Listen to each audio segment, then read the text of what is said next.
Assalamualaikum warahmatullahi wabarakatuh. Kembali ke topik tentang wakaf Muhammadiyah. Subtopik kali ini kita akan membahas mengapa masih banyak wakaf Muhammadiyah yang terbengkalai. Kita akan pahami ketika kita melihat banyak aset-aset yang diwakafkan kepada Muhammadiyah sudah terjadi sejak 1912 tahun yang lalu, tapi tentang pencatatan, penggunaan, dan juga pendistribusian masih menjadi masalah. Banyaknya aset-aset yang terbengkalai ini juga dipertanyakan, apa yang terjadi di balik semua itu? Untuk memahami hal tersebut, kita akan bahas satu persatu problem dan dasar pondasi mengapa hal ini terjadi dan bagaimana nanti kita menyimpulkan apa yang harus kita lakukan. Baik, kita pahami dulu dari makna. Makna yang kita ambil tadi adalah wakaf. Wakaf di sini adalah masdar dari kata waqafa yakifu, artinya berhenti atau stop, ya, atau ditahan. Dan ini adalah sinonim yang dari kita pahami dari video sebelumnya, yaitu tentang habasa atau al-habs.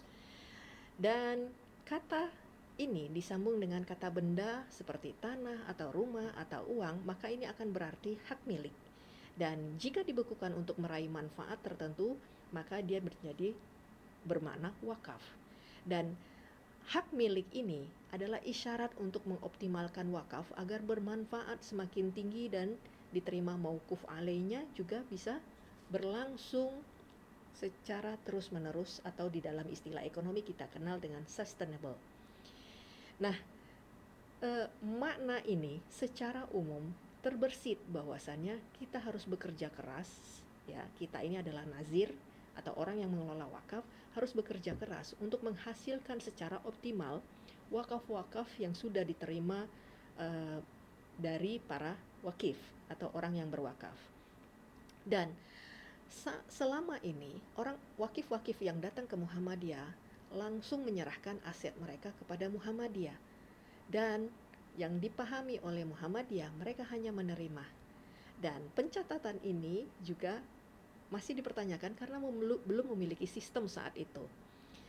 Dan di tahun 2015 Muhammadiyah baru memiliki sistem informasi yang kita tadi sebut sebagai SIMAM, Sistem Informasi Aset Muhammadiyah. Dan dari SIMAM ini kita baru bisa ketahui bahwasannya banyak aset-aset yang belum dimanfaatkan oleh Muhammadiyah. Kenapa sebabnya? Baik, kita bahas lagi. Data menunjukkan bahwasannya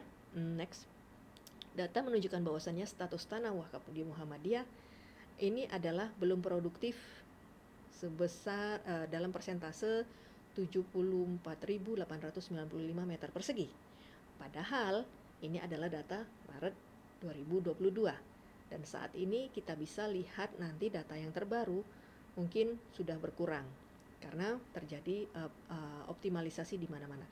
Yang sudah produktif mungkin lebih banyak, namun ada aset yang tidak diketahui, artinya wakaf yang tidak diketahui. Dan ini adalah problem yang terjadi di Muhammadiyah itu sendiri. Informasi yang saya dapatkan dari penelitian-penelitian tentang aset Muhammadiyah bahwasannya hal ini terjadi karena ketidaktahuan pengurus sebelumnya tentang betapa pentingnya aset yang dari kepemilikan person diubah menjadi aset Muhammadiyah.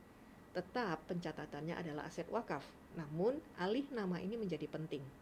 Selain itu, tentang pencatatan ini sendiri juga belum menjadi suatu pakem yang wajib dilakukan saat itu. Mungkin sekarang sudah diwajibkan, namun sebelumnya belum menjadi kewajiban karena masih banyak aset Muhammadiyah yang tidak memiliki sertifikat, ya, sertifikat wakaf maupun sertifikat aset Muhammadiyah itu sendiri. Dan ini menjadi PR bagi Muhammadiyah untuk mengurus legalisasi lalu inventarisasinya, dan dari legalisasi dicatat sebagai inventarisasi sehingga optimalisasi akan berjalan selanjutnya. Dan untuk bisa memahami itu tadi, saya akan mengajak kalian untuk mengingat rukun wakaf, sehingga dari rukun wakaf nanti kita bisa memahami ada kewajiban-kewajiban nih yang sangat penting untuk dilakukan di dalam wakaf. Dan kewajiban itu ada di dalam rukun wakaf, yaitu di mana ada pihak nazir, orang yang mengelola wakaf, ada pihak wakif, orang yang berwakaf, ada namanya mauquf bih, yaitu aset yang diwakafkan, dan juga ada sigat. Sigat ini adalah transaksi atau ucapan dari si wakif untuk diapakan aset wakaf yang diserahkan kepada nazir. Dan mauquf alaih adalah orang yang berhak menerima wakaf itu yang didistribusikan oleh nazir atau ditasarufkan oleh nazir untuk mereka. Nah, mauquf alaih ini bisa berubah, tidak hanya dari satu area, tapi bisa meluas areanya dan juga peruntukannya. Tidak hanya satu kelompok, bisa jadi meluas beberapa kelompok. Tidak hanya satu provinsi, tapi bisa juga meluas kepada beberapa provinsi yang lainnya. Bahkan bisa meluas kepada dunia. Artinya, mauquf alaih harus bisa terus-menerus menerima manfaat dari wakaf. Untuk itu, nazir adalah pihak yang mengelola harus berupaya memahamkan kepada wakif bahwasannya aset wakaf ini memang sedini mungkin, seawalnya adalah wakif datang kepada nazir dengan menggunakan sigotnya, bahwasanya dia akan berwakaf aset X digunakan untuk Y, ya. Aku serahkan wakaf ini untuk digunakan sebagai misalnya masjid atau digunakan sebagai sekolah. Dan sigotnya itu menjadi penting karena kenapa? Nazir bekerja sesuai dengan sigot si wakif. Jika wakifnya memerdekakan nazir untuk melakukan mengoptimalkan aset wakaf sesuai dengan proyek mereka, mungkin akan lebih mudah.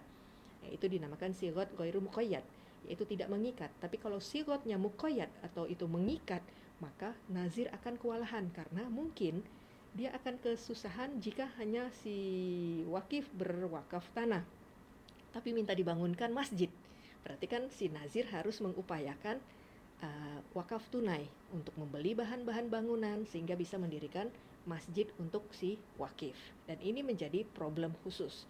Untuk itulah kita harus bisa mengenal ini agar optimal wakaf itu lebih tinggi. Dan optimal wakaf yang tinggi adalah menggunakan sigot ghairu muqayyad, yaitu di mana nazir yang sedianya punya desain wakaf, ya, itu sudah bisa menawarkan kepada nazir sehingga dia tidak didikte oleh nazir bisa memperlihatkan desain wakafnya kepada wakif sehingga dia tidak didikte oleh wakif dan sigotnya. Demikian.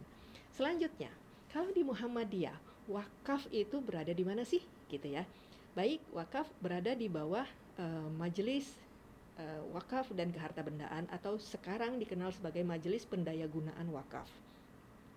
Di bawah majelis ini dari tingkat pusat, wilayah, daerah, kemudian cabang dan ranting, mereka memiliki majelis wakaf.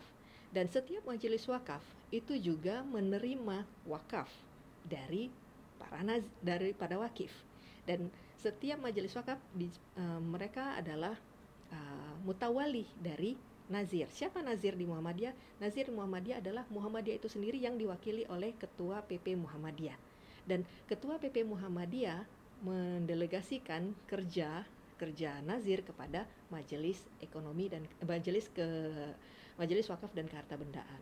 Nah, untuk itu Majelis Wakaf dan Kehartabendaan mereka membentuk sistem informasi SIMAM, di mana di situ melibatkan nazir, wakif, sigotnya ya atau ikrarnya, kemudian mauquf bihnya atau asetnya dan juga mauquf alaihnya. Nah, siapa mauquf alaihnya? Baik itu dari kalangan organisasi Muhammadiyah itu sendiri maupun publik, ya, semua boleh menikmati aset Muhammadiyah karena syiarnya adalah dakwah. Dan untuk pengoptimalan atau pembangunan wakaf ini sendiri, Muhammadiyah harus melibatkan banyak pihak, diantaranya mitra-mitra, ya, juga melibatkan majelis-majelis lain dalam pemberdayaan wakaf itu sendiri. Nah, termasuk juga sertifikat yang tadinya dari bentuk person diubah menjadi atas nama persyarikatan. Dan di sini semua data harus tercatat di dalam SIMAM. Kenapa? Karena dengan tercatatnya aset di dalam SIMAM, maka seluruh pihak atau seluruh pihak bisa membaca, ya, seluruh pihak bisa membaca dan akan melaksanakan desain sesuai dengan proyek yang sudah ditata atau disusun gitu ya. Dan manfaat lain dari data yang ada di dalam SIMAP ini sendiri adalah agar bisa didistribusikan dengan jelas. Aset ini akan dimanfaatkan siapa ya, terukur dan juga bisa dipertanggungjawabkan sesuai dengan makna dari wakaf itu sendiri.